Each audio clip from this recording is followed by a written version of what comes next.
सभी साहित्य प्रेमियों को मेरा नमस्कार। डॉक्टर रश्मिशील जी ने मुझसे आग्रह किया था कि मैं अपने पिता पंडित अमृतलाल नागर जी के जन्म दिवस के अवसर पर उनकी कुछ स्मृतियां साझा करूं। वैसे तो मेरे लिए बड़ा कठिन कार्य है कि संस्मरण सुनाना मुझे मुश्किल लगता है, क्योंकि इतने असंख्य यादों के बीच में से कुछ को चुन के लाना बड़ा मुश्किल कार्य है। और वैसे भी मूर्धन्य साहित्यकार नागर जी के विषय में, उनकी साहित्य साधना के विषय में अनेकों विद्वान और साहित्यकार, आलोचक अपनी अपनी राय और मत अनेक बार रख चुके हैं। इसलिए इस विषय में मेरा कुछ कहना सूर्य को दीपक दिखाने के समान है। इसलिए आज मैं बाबूजी के साथ जुड़ी कुछ ऐसी छोटी छोटी बातें आप सबके साथ अनुभव की सीढ़ी के माध्यम से साझा करूंगी, जिनको सुन के आपको बाबूजी के लेखन में जो एक सहजता मिलती है, उसका प्रभाव जानने में आसानी होगी। सबसे पहले बाबूजी की लेखन प्रक्रिया के विषय में कुछ बातें बताना चाहूँगी।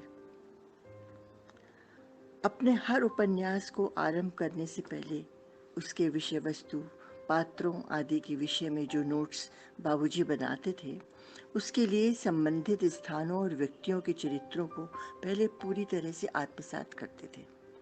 खंजर नयन के सूर की उंगली पकड़ने के लिए अगर उन्होंने ब्रज की गलियां खंगाली थीं, तो नाचो बहुत गोपाल की निर्गुनिया और उनके समाज की नब्ज टटोलने के लिए मेहतरों की बस्ती के चक्कर अनेकों बार लगाए थे। बूंद और समुद्र की ताई की जिस हवेली का वर्णन उपन्यास में है, उसका तो बाबूजी ने स्केच तक बनाकर रखा था। उनका कहना था कि जब तक हवेली से मैं स्वयं परिचित नहीं होऊंगा, तो ताई को वहां कैसे घुमाऊंगा।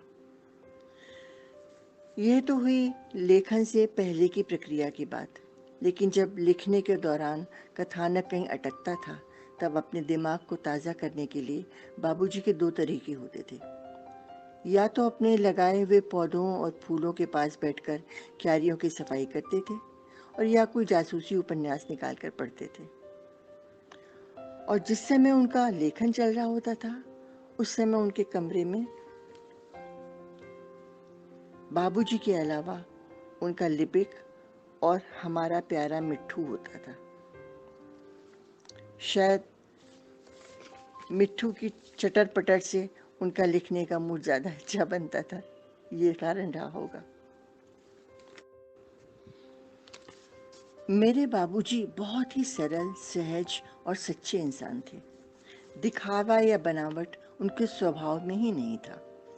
तभी तो फिल्म जगत की ग्लैमरस और समृद्ध दुनिया को तिलांजलि देकर उन्होंने लखनऊ आकर अपना स्वतंत्र लेखन करने का निर्णय लिया, और उनके इस निर्णय में मेरी बा ने पूरा सहयोग दिया था। उन्होंने घर भर की सारी जिम्मेदारियां स्वयं ओढ़कर बाबूजी को लेखन के प्रति पूर्णतया समर्पित होने की फुर्सत दे दी थी। इसीलिए बाबूजी उनको 75% अमृतलाल नागर कहा करते थे। जहाँ तक बाबूजी के रहन सहन और खान पान की बात है, तो शुद्ध शाकाहारी होने के कारण उनका प्रिय भोजन सब्जी, दाल, रोटी और चावल ही था।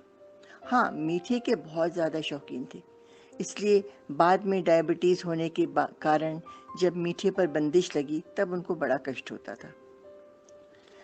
मैंने हमेशा बाबूजी को सफ़ेद खादी के कपड़ों में ही देखा था। स्वतंत्रता आंदोलन के दौरान उन पर गांधी जी की स्वदेशी का जो जादू चढ़ा, वो आजीवन नहीं उतरा। घर में रोज़मर्रा में तो खादी की लुंगी और बनियान पहनते थे, और बाहर जाते समय धोती और कुर्ता बाबूजी की वेशभूषा रहती थी। लेकिन दो और चीज़ें थी जो उनके व्यक्तित्व को पूर्ण करती थीं। एक हाथ में पान का चांदी का डिब्बा, और दूसरे हाथ में नज़ाकत से पकड़ी हुई एक नफीस सी छड़ी। छड़ियों का बाबूजी को बहुत शौक था। तरह तरह की लकड़ी की खूबसूरत छड़ियाँ उनके संग्रह में थीं, जिनके नाम भी उन्होंने रखे हुए थे। कोई नाजुक महल थी तो किसी का नाम आबनूसी बेगम था। बाबूजी को बच्चों से भी बहुत प्रेम था। हम चारों भाई बहनों को तो उन्होंने अपनी कहानियों के ज़रिए अच्छे संस्कार दिए ही, हमारे बच्चों को भी खूब सुविचार दिए। इतना ही नहीं, आस पड़ोस के बच्चे भी अक्सर उनको घेर कर कहानी सुनते रहते थे।